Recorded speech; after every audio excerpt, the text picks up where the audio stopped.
Dar, domnule!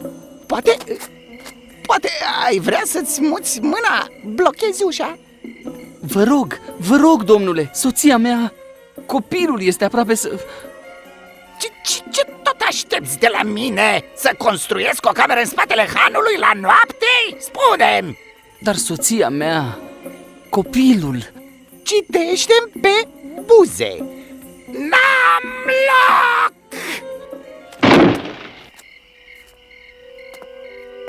Copil? Copil? Ai spus că urmează să nască chiar așa? Păi am un loc pentru voi, măcar este cald și sigur. Nu este chiar o cameră, e ca un staul. Ce tot zic, e un staul. Staulul nostru nou este mult mai curat, dar este plin de cai